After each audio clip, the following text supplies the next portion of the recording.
Thank you. Thanks to Stop the War for inviting me. I visited Libya twice over the past 6 months of the crisis. The first time I was on a peace mission, and the second time I was a correspondent for Press TV, and I also did some reporting for Russia Today.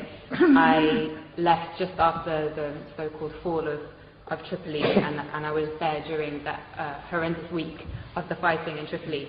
Dan, I think, really well contextualized how the war in Libya is a war on Africa. But I'd just like to add something.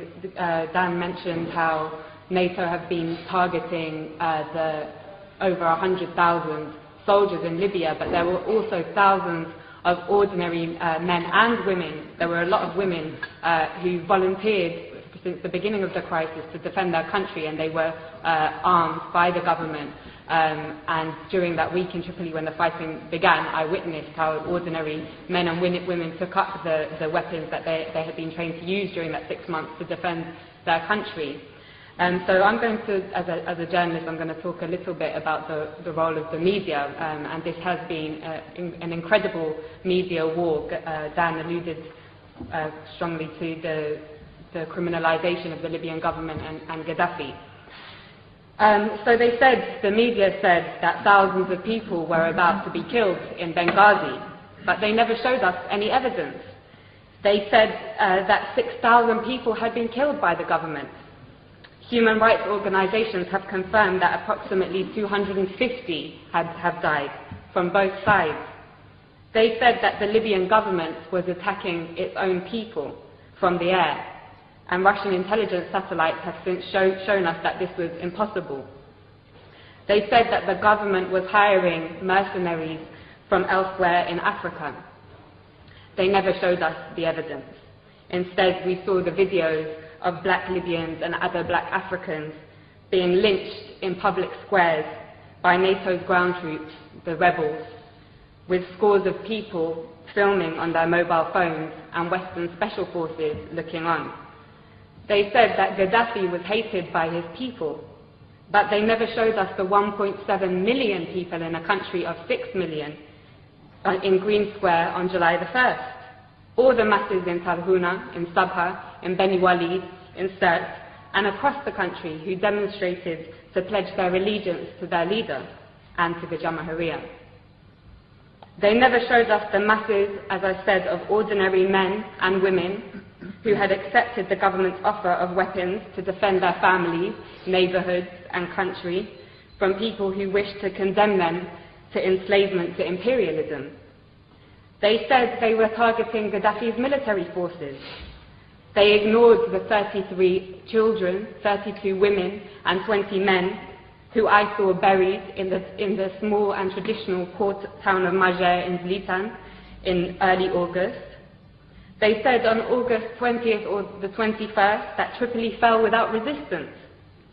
But they didn't tell us that in 12 hours alone, 1,300 people were massacred in that city and 900 were injured. They said that Tripoli fell without resistance and that Saif al-Islam had been arrested and captured and that Gaddafi's compound Bab al-Ziza was taken by the rebels. But despite that, Saif al-Islam himself showed up in the hotel where I was trapped and took a group of journalists outside to see with their very own eyes. They didn't show us the thousands of people filling Bab al-Ziza and the streets of Tripoli waving the green flag on the night of August the 22nd. They said that Tripoli fell without resistance. But they didn't show us that in the 24 hours after those journalists from all the West's major networks had seen that site, that Bab al-Ziza alone was pounded 63 times with NATO bombs. They didn't show us how all the gatherings of the people to defend their capital from those who wished to send them back to the times of colonial puppet King Idris were attacked with missiles and Apache gunships. They didn't show us how the brave people of Abu Slim, the poorest area in Tripoli, and the staunchest area of support for Gaddafi, resisted for 5 days until on August 24th, NATO attacked anything that moved and piles of bodies lined the streets. They told us that the country was liberated. 6 weeks later, the rebels have conceded that they won't be able to move their headquarters to the capital. And that the rebels have confirmed, I think it was today, that they won't be able to take Bani Walid, and Sirte also remains strong. So, Gaddafi, mass murderer, hated by his people so much that they would beg NATO to bomb their own country, hated so much that the capital city fell without resistance. Or NATO, mass murderer, killing the Libyan masses because they would die for their leader, just like in Tripoli. I know which one we have mountains of evidence for. In fact, there is so much evidence that even the Conservative Party's own mouthpiece, the Telegraph, has been unable to hide from it. Amongst their numerous reports showing that the rebels lacked the popular support that Gaddafi enjoys, one article published this week reported what I heard throughout my stay in Tripoli. A resident of Sirte, Susan Farjan, said, "We lived in democracy under Muammar Gaddafi. He was not a dictator. I lived in freedom. Libyan women had full human rights.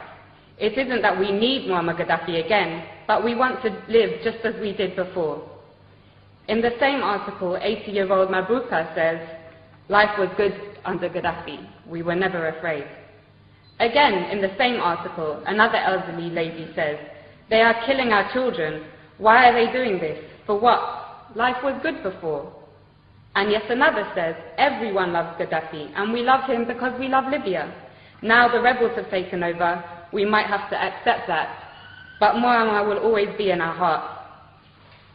The spectacular U-turn of Al Jazeera, from being a somewhat critical voice of imperialism's wars of aggression in Iraq, Afghanistan, and Palestine, to being an open facilitator of the same aggression against Libya, Syria, and even now the progressive nations of Latin America, was perhaps the greatest propaganda trick I have seen in my lifetime. Co-opting the support of their faithful Arab viewers in the West, whose voices garnered particular prominence during the fashionable so-called Arab Spring, was an important move in order to get all progressive circles in the West to join in the essential criminalization of Gaddafi, when those very circles should have, in contrast, been elevating the status of the not-so-fashionable Libyan Jamahiriya and learning from it. Now all cards are on the table. Al Jazeera's Director General Wada Kanfar has resigned following the release of WikiLeaks cables, which revealed he has been taking orders from none other than the CIA. He has been replaced by a member of the Qatari royal family, which has been heavily engaged in the war against its fellow Arab brothers and sisters in Libya. But despite the role of Al Jazeera being clear as day now, it continues to get away with the same tricks of tugging on the liberal heartstrings of westernized audiences with its stories about how people in sovereign states of the global south's greatest tragedy is their lack of Western democracy, never mind that it has failed in the West.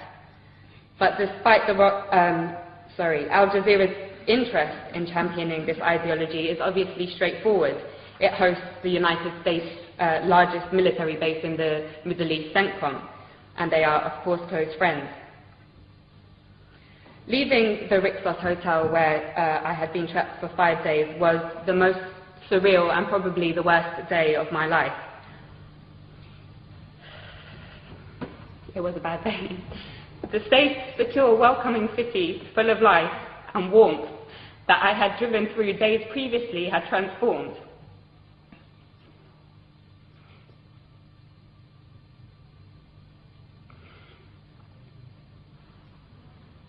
It lay in ruins, and you could not look in any direction without seeing guns or heavy weaponry. Many people had gone into hiding, been killed, and thousands of others had fled. And the people that I knew who remained, who had been the very people who had helped me to learn about the glorious recent history of Gaddafi's Libya, were inevitably traumatized and in a complete state of shock. Libya reached a point, as Dan said, of having the highest standard of living in Africa, a high level of literacy, universal healthcare, and free university education, a high status for women in society and the greatest degree of equality for the large black population in the whole of North Africa and the Middle East. Those 40 years of revolutionary achievements have now been reversed. And for what? A year ago, after crippling wars in Iraq and Afghanistan, and with the growing economic crisis of the imperialist nations, it seemed a remote possibility that the West would have the capacity to embark on another costly and embarrassing war. It seemed that the hegemony of the West was rapidly on its way out. But as Gaddafi's close brother Hugo Chavez said in his recent letter to the United Nations General Assembly, right now there is a very serious threat to global peace, he said. A new cycle of colonial wars which started in Libya with the sinister objective of refreshing the capitalist global system.